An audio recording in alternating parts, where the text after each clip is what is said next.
Hello and welcome to a new series on the channel, one where I will be focusing on the perpetual problem of cheaters in OSU, and I will be taking a look at it from the perspective of players, anti-cheat developers and the cheat developers themselves. Oh, and the plays that you see in the background are random and are not cheated or anything of that sort. Today, as the title suggests, we will be focusing on the cheating side. And just for full disclosure, I will not be naming any cheats or cheat developers, albeit I will be reading their answers off of the interview that we did via Discord. This episode is not about publicizing cheats or advertising them. It is simply here to give perspective on how both sides feel about cheating on OSU, and to show that cheating is an issue that needs to be dealt with better. As for now, talking about cheats on OSU is taboo.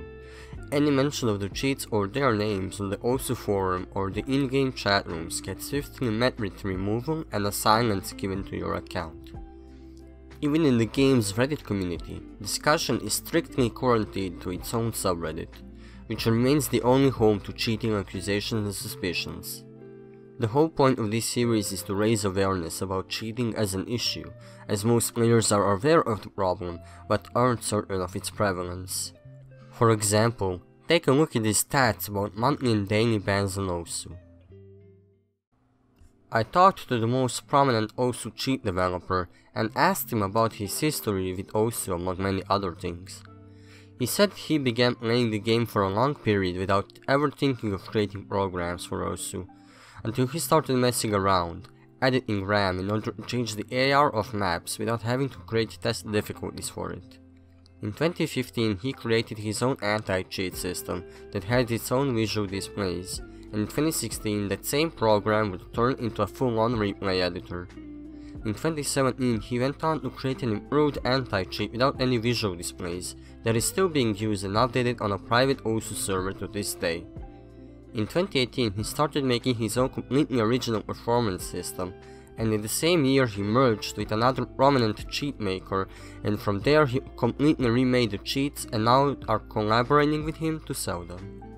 When I asked him about how he got into the cheating scene, he simply said that one of his friends constantly complained about having close misses on maps and that he wishes he could purchase cheats that would let him slightly alter his aim to hit the notes that he would otherwise miss, a temptation that most of the player base can relate to.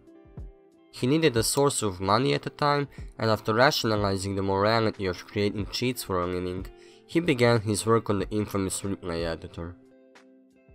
After that, I asked him about how easy it is for someone to both create and use cheats in OSU, and for how long does he think that cheating will be a prominent issue, to which he replied that Pepe himself is in a way helping the cheating community by removing detections and providing free resources to the cheating community that will help them understand how to circumvent OSU's detection systems.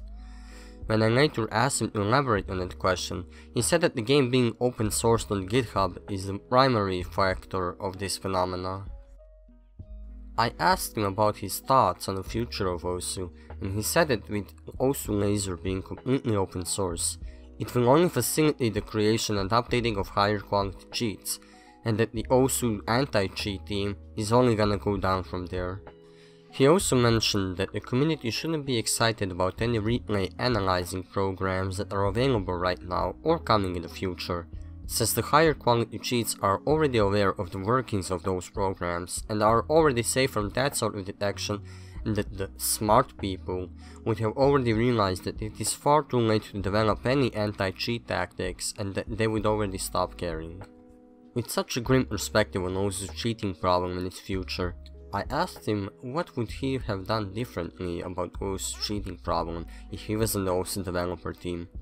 He said that the measures the development team could have taken would just be preventative and would slow down the development of cheats, and that he only wishes that Pepe would have a competent staff team that could do such things on their own, since he says that currently practically anybody could get restricted by presenting enough alleged evidence and getting the community to turn against them.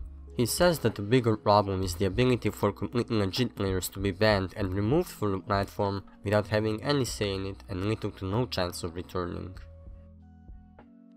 That has been it for this episode of this trilogy. In the next episode I will be talking to Travis, One of the developers of a new Osu anti-cheat detection tool called Circle Guard, and I will be discussing with him the future of Osu and have him respond to some of these points that the cheat developer brought up. If you liked what you just watched, be sure to subscribe and check out my other videos. I try really hard on making original content and starting proper discussion topics such as this one. Thanks for watching.